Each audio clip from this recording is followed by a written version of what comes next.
It was the beginning of quite an abusive marriage. I tried my best in every possible way I could to save that marriage, first of all. And career and ambition, oh, that was not even in my mind at that point. And everything, every time something fell apart, I always used to lay the blame on myself, that I need to fix this. It's my responsibility. I need to put this together.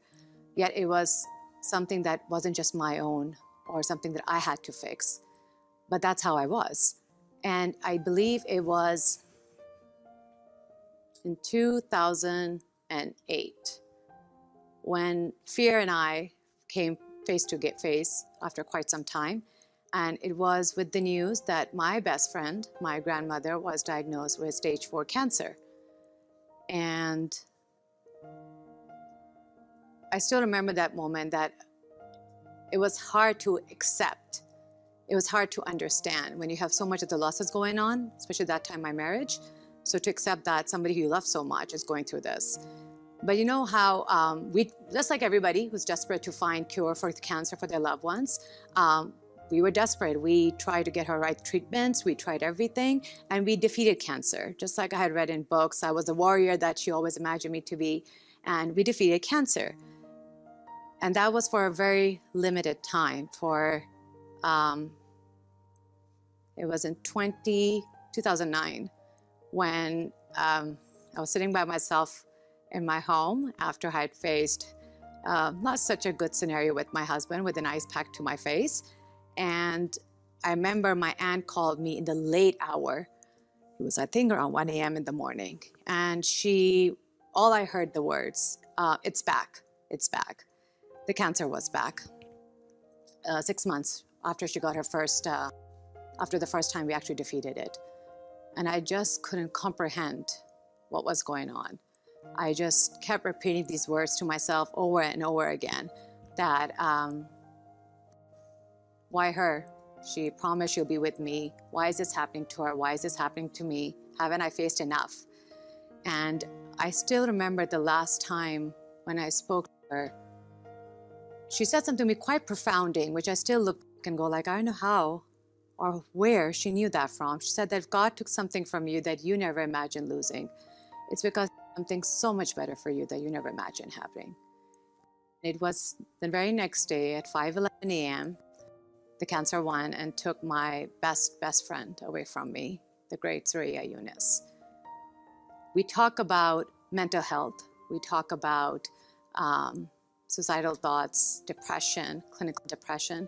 This woman right here faced through all of that, including suicide thoughts. And I'm not ashamed to say it out loud. But I had choices. Either I could let that darkness consume me completely, or I would do something about it. And I'm so glad I chose the latter. So in order to do something about it, and in order to save my marriage that was completely falling apart, in 2010, my husband and I, we at that time were called to this fascinating country, a country that was foreign to us at this language, and that's the United States. And when we got here, this woman right here never held a job in her life, because I got married in my final year of graduation, never ever had a job in her life, never held a job in her life. So for her to even face a world that's called corporate world, no way. There's no way I can even do that. So imagine how much fear and I were like this at that time. But I had to, because we were living in the Bay Area. It's not easy, it's expensive here. So I knew I had to get out there and get the right job. And it was the summer of 2010 when I got a call from this quite a fascinating company called Genentech. I was beyond surprised. You're inviting somebody who has no experience, nothing whatsoever, but you want me to come for an interview. Okay. And at that time, I think they had a campus building in Redwood City. It's no longer there now anymore, unfortunately. But I remember I was standing outside the building, constantly fixing my scarf, brushing my pants, and just making sure that I look okay. And I remember I took a couple of deep breaths, opened the door, and went inside the building. And I was greeted by this remarkable human being by the name Bob Albert, who I did know at that time was going to be my manager. And he welcomed me with a big smile and warmth and said, Welcome to Genentech. And I didn't realize that was the beginning of a whole new journey. Because after that, honestly speaking, the way I grew and evolved and was surrounded by people who uplifted me up, boldened me enough, empowered me enough to walk away from marriage that was never meant to be saved. After that, I swear I thought this was it. I've conquered all my fears. I have empowered myself. Yay, this is it. But little did I know that life had other plans for me.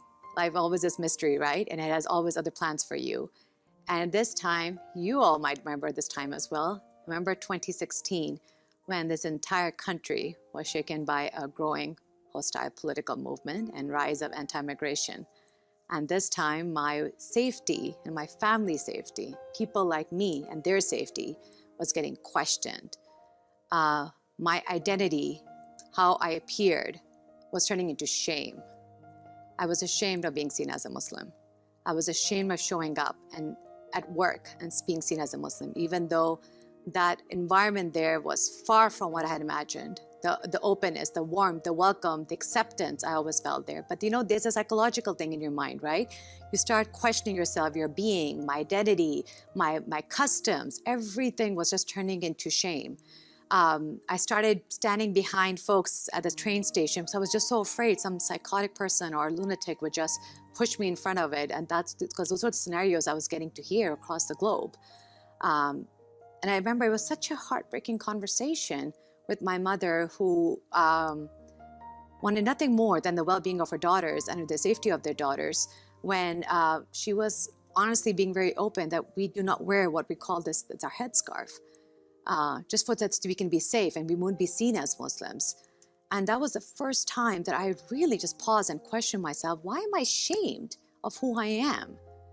And that was the start of a whole other journey that I embarked on, becoming a clinical psychologist, because I wanted to work with men, women, teenagers, children, whether it's from our background or from our community or outside of our community, just to help them accept their fear and face that fear, not be ashamed of who they are, and challenge the surrounding, the thinking of the people around them.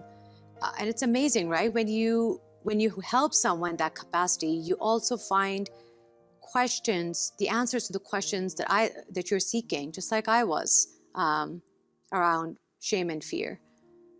You know, being able to reimagine yourself beyond what other people see, it's the most difficult task of all, yet the most rewarding thing if you can.